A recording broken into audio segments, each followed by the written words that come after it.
द्रौपदी स्वयंवर के पहले विदुर को छोड़कर सभी पांडवों को वृद्ध समझने लगे और इस कारण धृतराष्ट्र ने शकुनी के कहने पर दुर्योधन को युवराज बना दिया। द्रौपदी स्वयंवर के तत्पश्चात दुर्योधन आदि को पांडवों के जीवित होने का पता चला। पांडवों ने कौरवों से अपना राज्य मांगा, परंतु गृह युद्ध के संकट से बचने के लिए युधिष्ठिर ने कौरवों द्वारा दिए गए खंडहर स्वरूप खांडव वन को आधे राज्य के रूप में प्राप्त किया। पांडु कुमार अर्जुन ने श्री कृष्ण के साथ खांडव वन को जला दिया और इंद्र के द्वारा दी हुई वृष्टि का अपने बाणों के बांध से निवारण करते हुए अग्नि को तृप्त किया। वहां अर्जुन और श्री कृष्ण ने समस्त योद्धाओं को युद्ध में परास्त कर दिया। इसके फलस्वरूप अर्जुन ने अग्निदेव से दिव्य गांडीव धनुष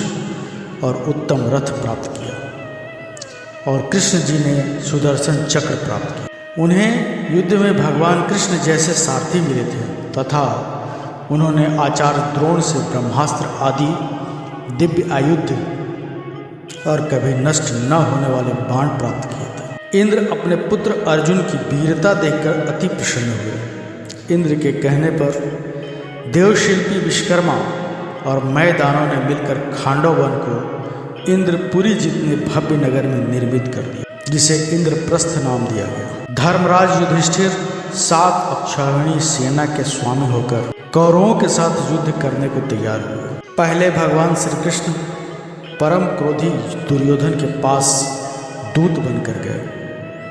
उन्होंने 11 अक्षौहिणी सेना के स्वामी राजा दुर्योधन से कहा, हे दुर्योधन, तुम युधिष्ठिर को आधा राज्य दे दो या उन्हें 5 गांव ही अर्पित कर दो, नहीं तो उनके साथ युद्ध करो।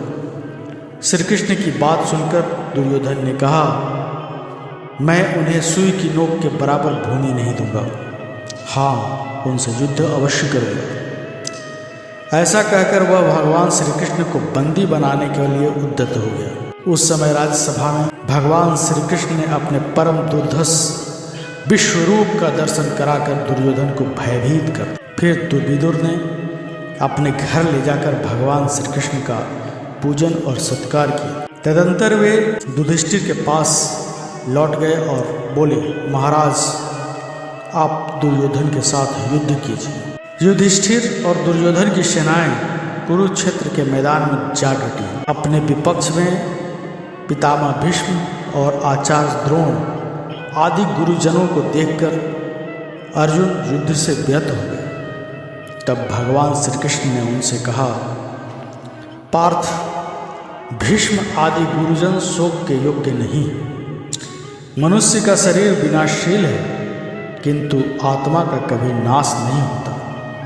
यह आत्मा ही ब्रह्म स्वरूप है, पर ब्रह्म है। मैं ब्रह्म हूँ।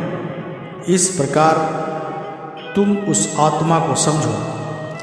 कार्य की सिद्धि और असिद्धि में समान भाव से रहकर कर्म योग का आश्रय लेकर छात्र धर्म का पालन करो। श्री कृष्ण के ऐसा कहने पर अर्जुन रथ के ऊपर आरूढ़ होकर युद्ध में प्रवृत्त हुए। उन्होंने शंख ध्वनि की। दुर्योधन की सेना में सबसे पहले पितामह भीष्म सेनापति हुए। पांडवों के सेनापति शिखंडी। इन दोनों में भारी युद्ध छिड़ गया। भीष्म सहित कौरव पक्ष के योद्धा उस युद्ध में पांडव पक्ष के सैनिकों पर प्रहार करने और शिखंडी आदि पांडव पक्ष के वीर कौरव सैनिकों को अपने बाणों का निशाना बनाए। कौरव और पांडवों का वह युद्ध देवासुर संग्राम के समान जान पड़ता था। आकाश में खड़े होकर देखने वाले देवताओं को वह युद्ध बड़ा आनंददायक प्रतीत हो रहा था। भीष्म ने 10 दिनों तक युद्ध करके पांडवों की अधिकांश सेना को अपने बाणों से